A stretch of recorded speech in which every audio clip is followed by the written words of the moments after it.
반갑습니다. 문광입니다. 여러분, 오늘 이제 초하루고요. 그 다음에 그 날씨도 좋은 일요일이고 해서 이 통도사 오는 길이 인산이네였습니다. 그렇죠? 예, 아주 많이 오셨는데 다들 반갑습니다. 제가 출가하기 전에 한 2년 가까이를 기도를 다녔어요. 전국을 다니고 기도를 다니다가 이 극락암에 와서 그 유명한 삼소굴에 경봉 큰 스님이 계신다는 이곳에 와서 참 그때 머리 깎고 기도하고 다녔었는데요. 그때 여기 와서 아주 너무나 환희심에 기뻤던 그런 기억이 있습니다. 그래서 아마 제가 이제 출가하게 되는 막 결정적인 계기 중에 하나가 됐던 것 같아요. 이 극락암에 와서 경봉 큰 스님은 뵙지 못했으나 그 선풍이 살아있는 이 극락암에서 지금도 많은 수자 스님들께서 이 부처 뽑는 과거장이라고 하는 이 선불장에서 이렇게 정진을 하고 계시는 모습을 보니까 참 이렇게 도량도 좋고 이런 데서 한번 정진을 해봐야지. 그렇게 해서 그리고 얼마 뒤에 출가했던 것 같아요. 그리고 사실은 제가 20대 초반에 군대에 갔는데요. 제가 경봉 큰 스님을 처음 알게 된 거는 이제 군대에 가서였어요.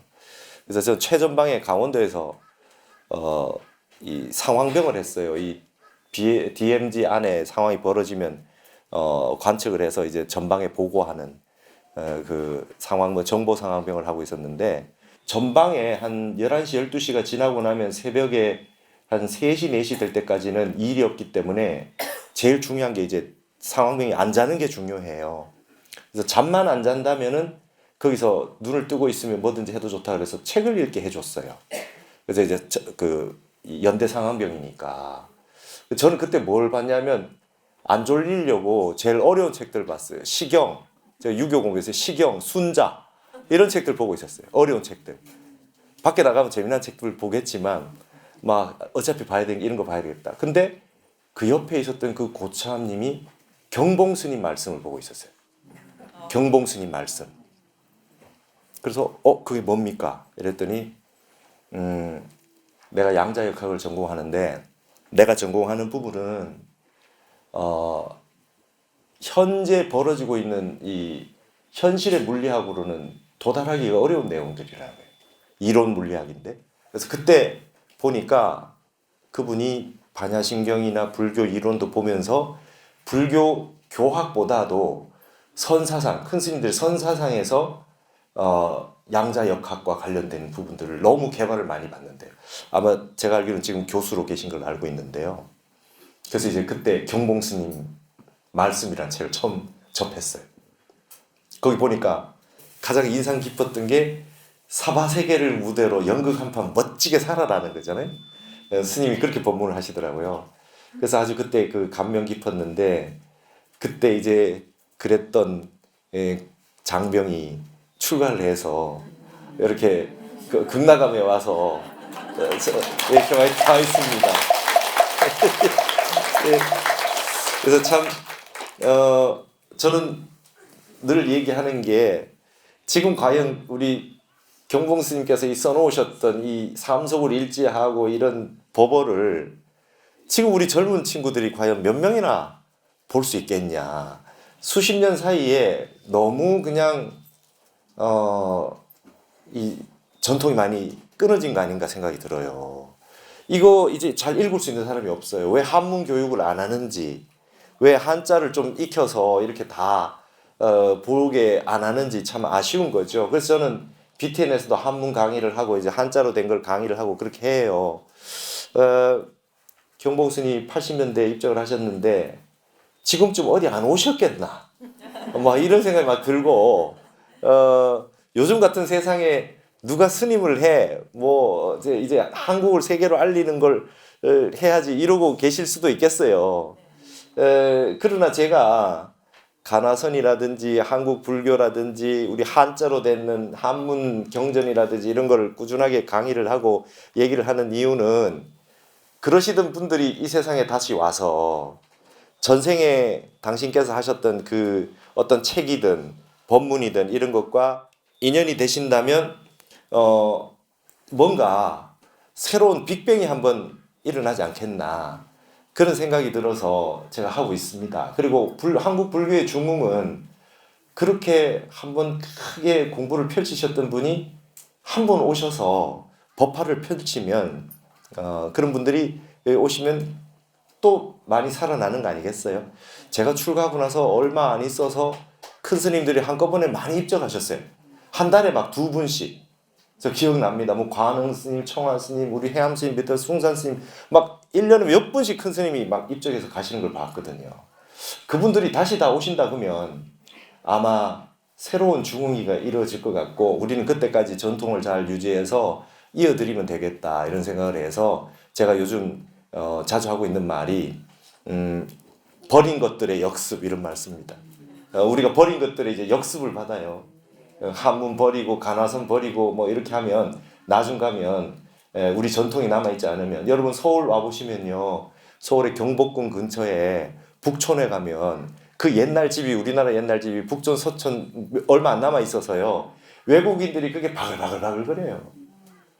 이제 물국필반이라고 세상이 반대쪽의 것이 극성하면 이쪽에도 다시 일어나게 되어 있습니다. 영어를 많이 하고 외국 유학을 많이 가면 갈수록 우리 국내에서 우리 전통을 연구하는 분들이 이제 값어치가 높아져요. 그럴 수밖에 없습니다. 한 분의 원력이 이렇게 다 큰 힘을 발휘하게 되는 그런 이 형태가 되죠. 그래서 능원경에도 1인이 발진기원하면 한 사람만 참된 마음을 내서 근원자리로 돌아가면 시방 허공이 실계소원이라 시방의 모든 허공세가 다 녹아내린다. 올바른 마음 제대로 한번 발심하는 분이 나오면 그 주변에는 같이 그냥 다 따라가는 거죠. 그래서 우리 지금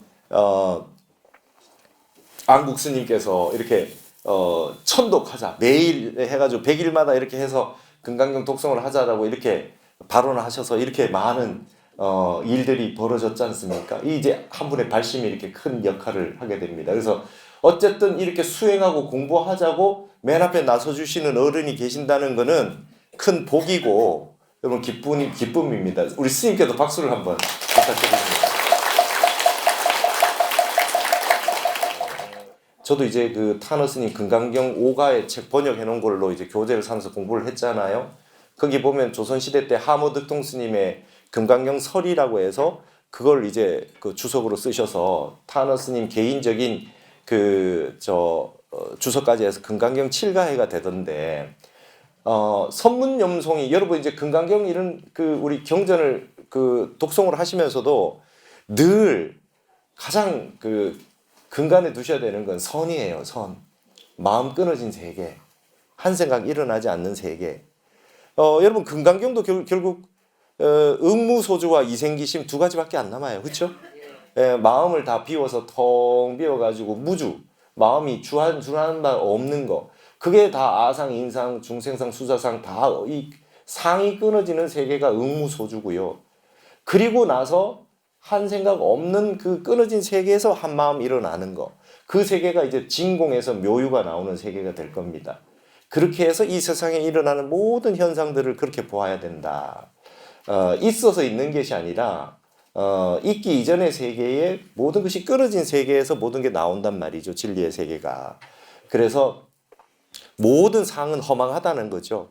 다 있음의 세계로 나타난 상은 다 허망하다는 겁니다.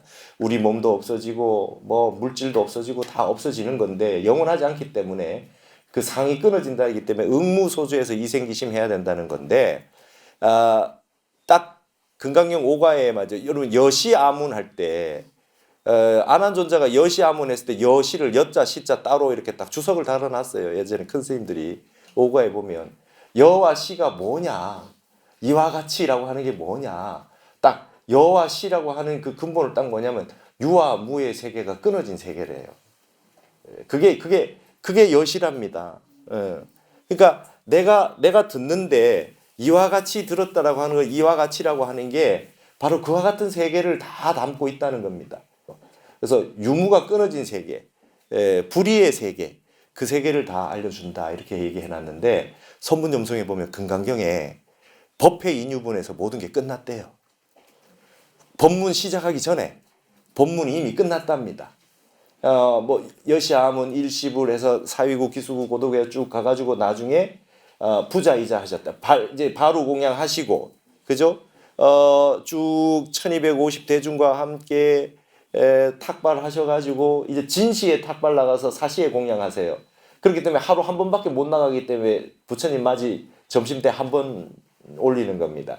그리고 일식 하시는 거고 이제 맨발로 다니셨으니까 발을 씻고 세조기 하시고 부자이자 하셨다. 자리를 깔고 앉으셨다 이랬잖아요. 이게 법회 처음 일품입니다. 근데 거기 주석에 보면 뭐라고 나오냐면 여기서 법문 끝났대요. 금강경 법문이 여기서 다 끝났다고 이렇게 나와요. 그래서 선문염송 같은 데 보면 금강경에 있는 구절에 부자이자 하셨다라고 하는 데까지 딱 놓고 이미 설법이 끝났대요. 그 다음부터는 다 부원, 중원, 부원이래요. 그래서 이 금강경 5가에 같은 데 딱 보면 뭐라고 해놨냐면 부자이자는 해탈이 정멸함을 말한다 이래요. 해탈. 이제 여러분 보시면 부처님이 모든 분들에게 다 보여준 거예요. 아침에 같이 대중들과 같이 가셔가지고 집을 7집을 각자 한 명당 7집을 탁발을 할 수 있어요. 그래서 하나도 못 받으시면 더 이상 밥 빌지 않으셨다 그래요. 부처님도. 그래서 이게 이 법신 반야 해탈이 다 드러났대요. 말없이 아까 우리 입정했잖아요. 법회 다 해가지고 이제 우리로 치면은 우리 대중들이 다 탁발해서 저 밑에 가서 저 양산에 가서 탁발을 다 해왔다 칩시다. 더 와가지고 이제 다 해서 둘러 앉아가지고 다 밥을 나눠서 탁발을 공양 다 하고 그 다음에 이제 법회 하기 전에 다 해서 쭉 앉으셨어요. 자리 깔고 앉으셨어요. 이렇게 쭉 깔고 앉았을 때 이미 법회는 끝났대요. 그때 이미 선정에 들어가 있기 때문에 부처님은 선정에 들어가 있대요. 그래서 진리는 더 이상 설할 바가 없대요. 이 모습에서 다 보여줬대요. 그래서 이게 법신의 모습을 보여준 거래요. 화신불이 아니라 이미 법신으로 시연해 보여줬다. 그 모습이 다 보여줬다. 근데 갑자기 수보리라고 하는 공을 제일 많이 깨친 수보리가 갑자기 딱 나와서 희유세존이시여이래요. 아무것도 한 게 없는데 뭐가 희유하다는 겁니까 도대체? 이분은 알았던 거예요. 수보리 존자는 부처님이 그렇게 해서 그 모든 모습을 단박에 다 아시는 거죠. 그래서 그런 법문이 여러분 귀합니다. 요즘 그런 법문을 많이 못 보잖아요. 법을 설하라 그러면 말을 해야 된다 그러잖아요. 말이 없는 겁니다. 법은 말이 없는 곳에서 법을 다 설하는 거죠. 법상에 올라가셔서 스님이 무견이자 하셨다. 말 없이 가만히 계시다 법상에 내려오시는 분도 있고 주장자만 이렇게 들어 보여가지고 그리고 내려오시는 분이 거기서 벌써 말 없는 세계에서 법이 다 끝났대요. 그러면 이제 그렇게 예를 들면 멀리서 이렇게 오셨는데 그렇게 이제 이러고 내려가시면 어떻게 되겠어요? 아우 법이 저게 뭐야 이러실 거예요. 그죠? 금강경에 부자이자 하셨다. 이게 끝났대요. 근데 수보리 존자가 딱 알고 희유하십니다. 세존이시여 해놓고 그러고 난 다음에 수보리 존자가 부처님이 선호념 제보살, 선부척 제보살이란 말을 해요. 부처님께서는 모든 우리 이 보살을 다 호념해 주시고 잘 호념해 주시고 잘 부척해 주십니다. 우리에게 참 잘 보호해 주시고 공부도 잘 가르쳐 주고 전부 다 정말 고구정령하게 법을 잘 설해 주십니다. 이 말씀을 하는 거예요. 아무 말씀도 안 하셨는데. 그래 놓고 대중들을 대신해서 응원하죠. 어떻게 마음을 주의해야 될 거냐. 어떻게 항복기심, 이 마음을 어떻게 항복받아야 돼, 조복받아야 되겠습니까? 라고는 법을 일부러 설법을 하시도록 만든 겁니다. 부처님은 무문자설이 없대요. 질문하지 않았는데 대답하신 법이 없대요. 그래서 여러분 금강경은 그래서 선종인 우리 조계종의 소위경전이에요. 말이 끊어진 세계를 보여주는 거예요. 금강경이. 그래서 여러분 금강경을 항상 독송을 하시면 항상 나도 참선을 해야 되겠다 이 생각을 하셔야 됩니다. 왜냐하면 그 모든 부처님의 법은 선정에서 나온 겁니다. 선정에서 육바라밀 보면 선정바라밀 다음에 반야바라밀이잖아요. 반야바라밀이 공이잖아요. 그 금강경에는 공이란 단어를 한 번도 쓰지 않고 공을 설하고 있는 반야부경전이에요. 반야신경에는 공이란 말이 많이 등장하지만 금강경에는 한 번도 등장하지 않아요. 근데 그 상이 없다는 말, 상이 약견 재상 비상이면 즉견 열애라고 하는 상이 상 아님을 본다면은 부처님을 본다. 이렇게 지금 나와 있단 말이죠.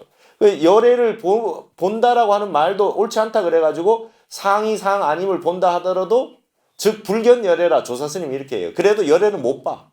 열애는 보는 대상이 아니니까. 이렇게 얘기하기도 합니다. 그러니까 공이라고 하는 게 근본인데 그 공이 선정을 말하는 거예요. 선정의 세계예요. 선정의 세계, 내 마음 끊어진 세계. 근데 그걸 여러분 본래 면목에 다 갖추고 있어요. 그래서 이 경봉스님께서는요, 삼소굴이라고 하는 게 3번 웃는다는 뜻을 내가 내 마음을 다 알고 있는데 업은 아이 3년 찾듯이 진리를 찾으러 온 동네 돌아다녀 봐야 내 진리는 본래 갖추어져 있는데 업은 아이 3년 찾듯이 손에 든 핸드폰 찾으러 돌아다니듯이 그래서 삼소굴이다 해서 본래 면목을 찾으라는 뜻으로 경봉스님이 그렇게 딱 하셨어요. 그러니까 여러분 간추리 버리면 부자이자 하셨다. 앉았다에 끝나는 거예요. 여러분 이 지금 앉아 계시잖아요. 자복이 앉았다. 여기는 그대로 금강경이 설파되는 겁니다. 금강경이 설파될 때 나라고 하는 생각이 끊어져서 딱 있으면 여기 여러분 모든 대중들이 한결같이 딱 좌선을 하셔가지고 생각이 딱 끊어져서 아무 생각도 없이 딱 끊어져서 딱 있으면 여러분은 화신불이 아니라 똑같이 법신불이 되는 거예요. 경봉스님 말씀에도 이렇게 책에 보시면 말이죠. 우리 통도사 극락암에 왔으니까 경봉스님 법문을 이런 책들 좀 보시라고 제가 한번 읽어드릴게요. 올겨울에는 수자들이 많이 모였는데 무엇 때문에 모였는가? 사람 구경하러 왔나?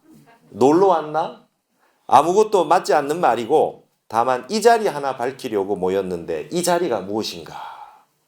이 자리가 여러분 이 자리라고 하는 표현을 많이 쓰는데요. 옛날 큰 스님들은 심지 할 때 마음 심자 땅지자를 써요. 그걸 마음자리 이래요. 우리 근본자리, 근본 마음자리 이래잖아요. 그게 어떤 플레이스 이런 의미가 아니에요. 근본 자리가 있다는 거예요.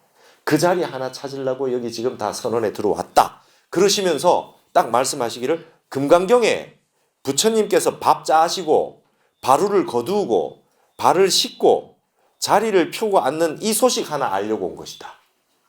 이 소식 하나 알려고 우리 이 결제를 들어온답니다.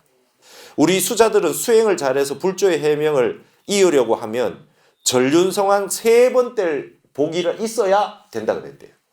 전륜성왕을 3번 될 복이 있어야 이 참선에서 마음자리를 찾을 수 있대요. 이게 여러분 선빵 문고리 잡는 게 얼마나 위대한 일이고 자복 위에 한 번 앉는 게 얼마나 위대한 일인 줄 아세요? 여러분 이 세상의 최고 명당이 어딘 줄 아세요? 자복 위에입니다. 자복 위에. 자복 위에. 참선하셔야 돼요.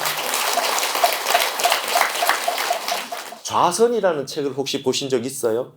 좌선이라고 있어요. 자각 종색선사가 참선하려면 자세는 어떻게 잡아야 되고 그 다음에 호흡은 어떻게 해야 되고 뭐 이런 거 해놓은 책이 있어요. 번역 다 돼 있습니다. 근데 이 책 끝에 경봉스님의 좌선일가 있어요. 선에 대한 명칭 종류는 말도 할 수 없이 많은데 선에 대해서 말과 글로서 알려고 분별하려 한다면 도와는 점점 멀어진다.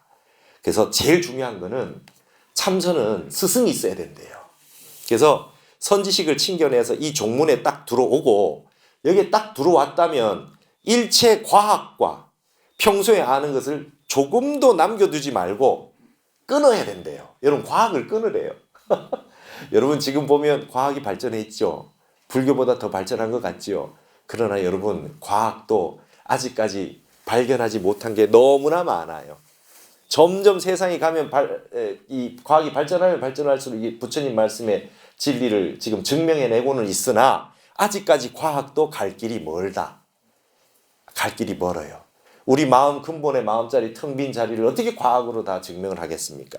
그래서 상식이라고 하는 걸 내버려 던져두고 말과 글이라고 하는 것을 찾지 말고 실참을 해야 된다. 그러면서 마지막에 좌선이라고 하는 걸 이렇게 딱 제기를 해놓으셨는데 무릇 선이라고 하는 거는 마음 가운데서 망상은 쉬고 진성, 참된 성품을 나타내는 공부다. 그거밖에 없대요. 근데 아주 특이한 말씀을 해놨어요. 몸 가운데는 화기가 있대요. 불기운이. 불기운은 내려오게 하고 숙이 물 기운을 오르게 하는 게 방법이래요. 참선 잘 되는 방법이 그거래요. 그러면서 망상을 쉬면은 물 기운이 머리 위로 올라오고 망상을 자꾸 하면 불 기운이 올라온대요.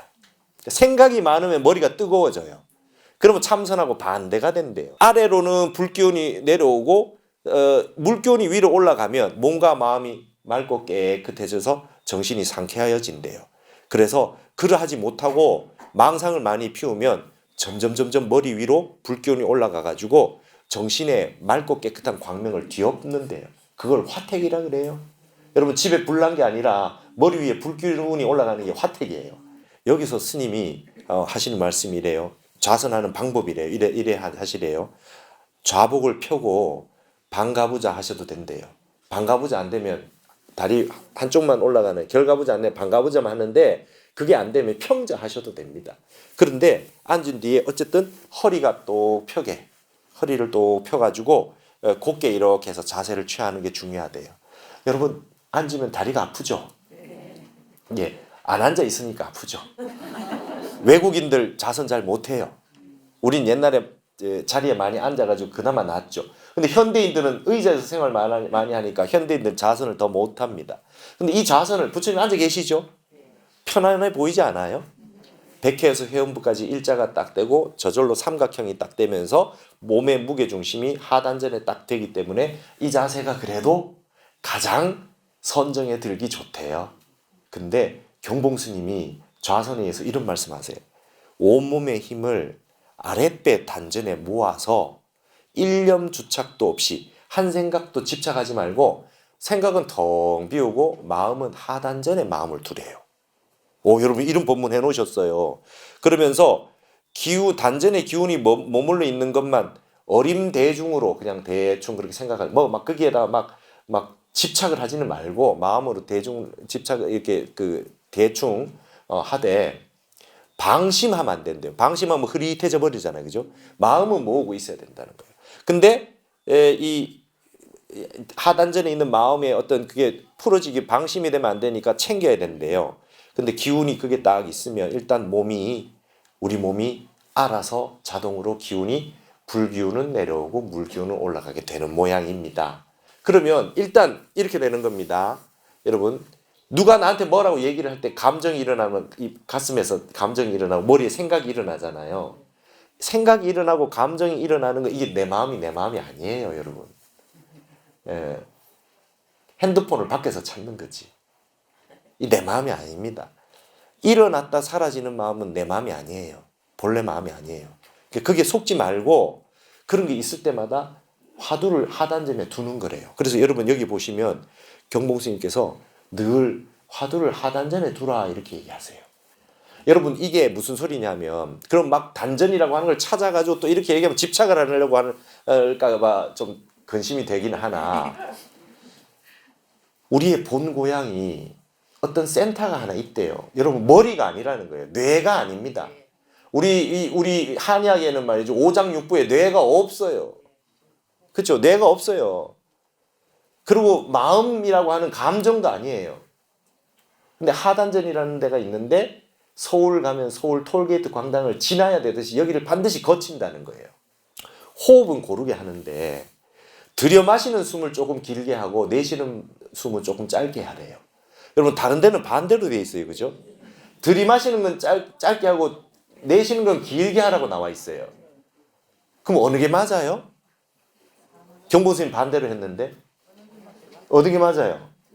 체질별로 달라요. 어떤 분은 들이마시는 걸 길게 했다가 내쉬는 걸 적게 하는 게 내 몸에 맞는 사람이 있고 어떤 사람은 내쉬는 걸 길게 하는 게 안정이 되는 사람이 있고 사람마다 달라요. 왜냐? 양인이 있고 음인이 있잖아요. 태양, 소음, 소양인 있잖아요. 그러니까 자기 체질에 맞게 하라는 겁니다. 그렇게 하시고 자세는 그렇게 곧게 펴시고 그러니까 하루 한 번이라도 좌복에 앉으셔라. 왜? 금강경을 매일 독송하는 분이 부자이자도 안 하고 글만 보면 안 된다. 글만 보시면 안 된다. 아시겠죠? 예. 그렇게 해서 이렇게 지금 금강경 독송 법회를 얘기하는데도 불구하고 금강경의 시작은 여러분도 매일 공양하시잖아요. 공양하시고 설거지하고 그리고 딱 발 씻고 앉으실 때 양치하고 앉는 걸로 합시다. 그리고 딱 마음을 정갈하게 해가지고 딱 좌복에 앉으시는 거지요. 이걸 하루에 한 번은 무조건 해야 됩니다. 그러면서 스님 재미난 말씀 해놓으셨어요. 좌선을 하다가 어디가 간질간질하거나 근지러울 때가 있대요. 그때는 기가 뚫리는 거니까 만지지 마라. 이렇게 해놨어요. 그렇게 해놓으셨어요. 우리 몸이라고 하는 게 막혀 있거든요. 왜 막혀 있을까요? 예, 감정을 일으켜서 막혀요. 화내거나 성내거나 그 다음에 기분이 우울하거나 너무 그냥 좋은 일이 있거나 이러면 어딘가 이 기분이 뭔가 그 불협화음을 일으킬 때 기운이 막혀요. 근데 여러분 이 좌선이라는 게 되게 어렵습니다. 쉬운 일이 아니에요. 왜 그런 줄 아세요? 지구는 돌고 있거든요. 우주 밖에 다 돌아요. 그죠?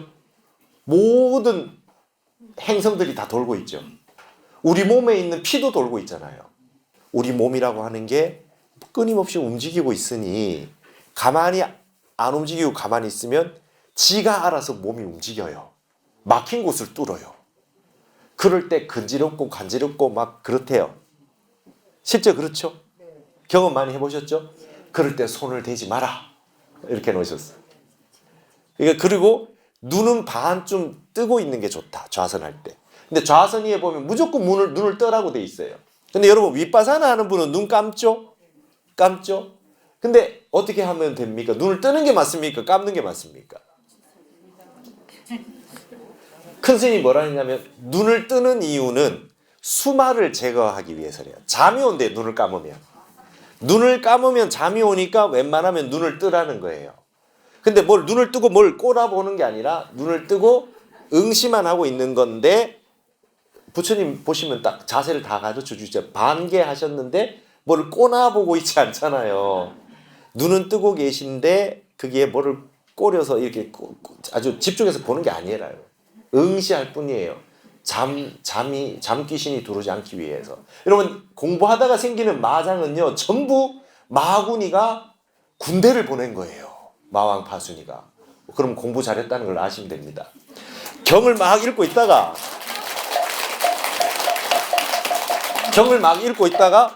읽었던데 또 읽은 적 있어요? 예, 반드시 옵니다.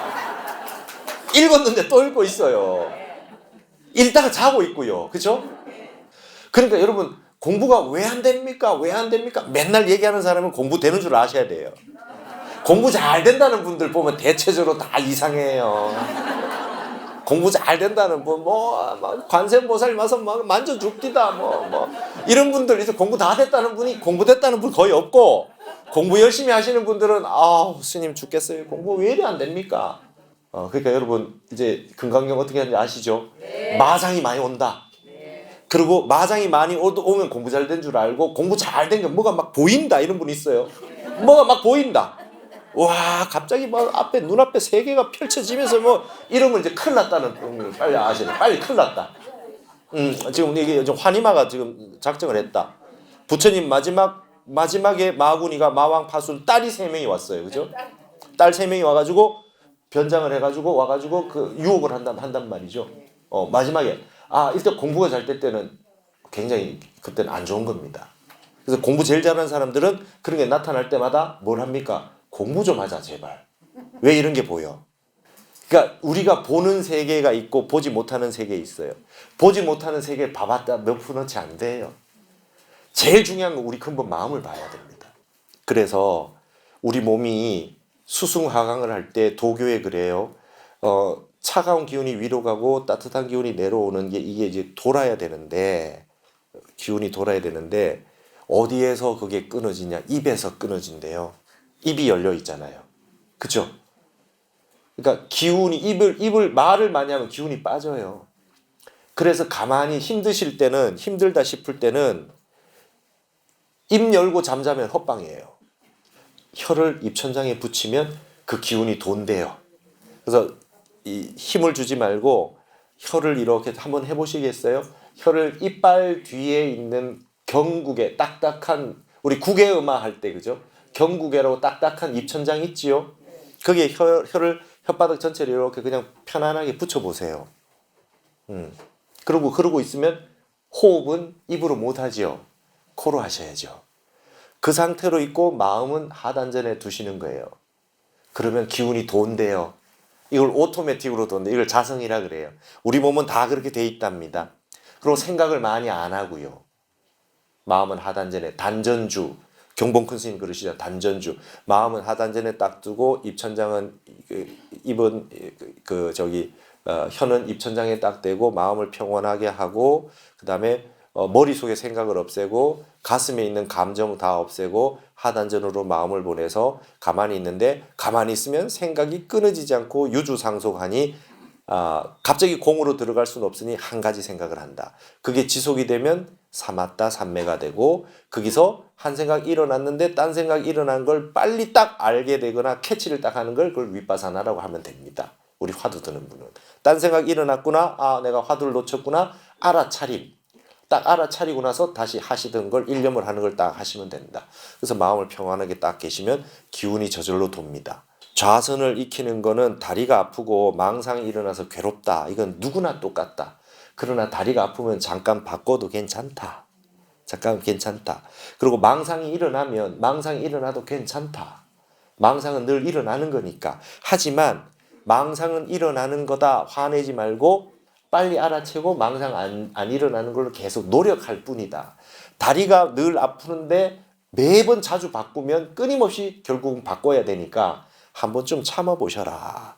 50분 동안 참아보시고 하면 다리도 조복이 돼서 앉을 시기가 오고요.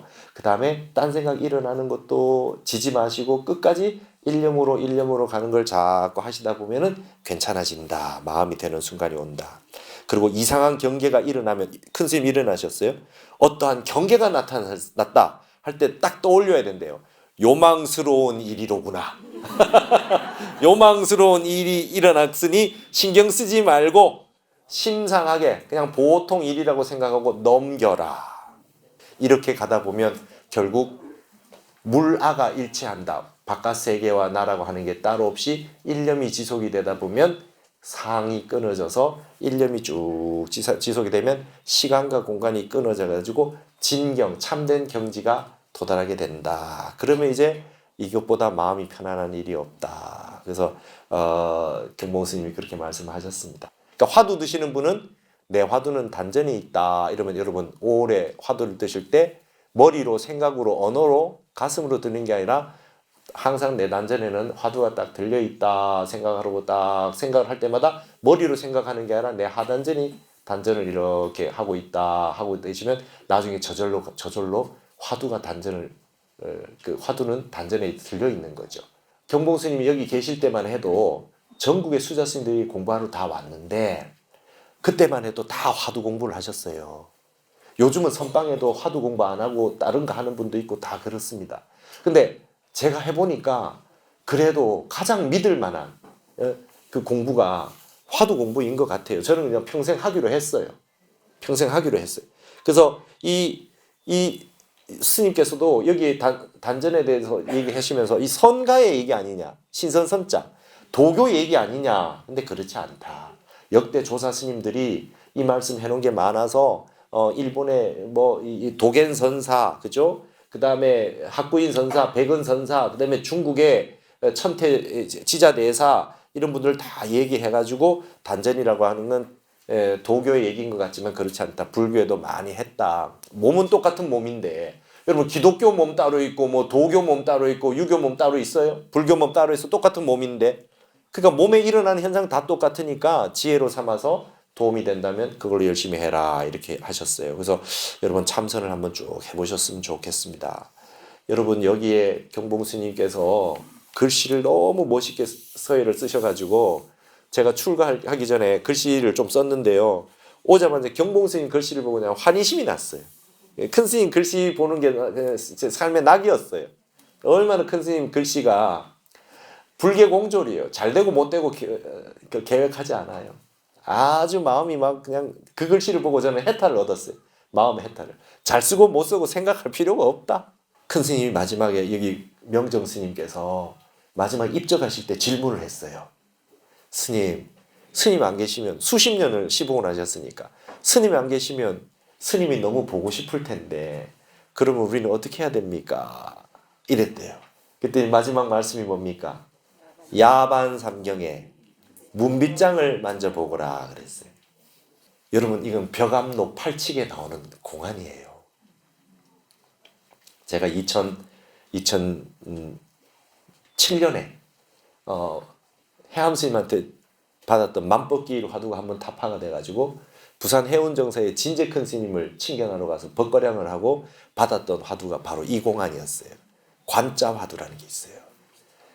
그거를 완전히 현대어로 다 바꾸셔가지고 마지막 임종하실 때 마지막 멋진 열반상으로 법문을 남기신 게 야반삼경에 문빗장을 만져보거라 하는 말씀이에요.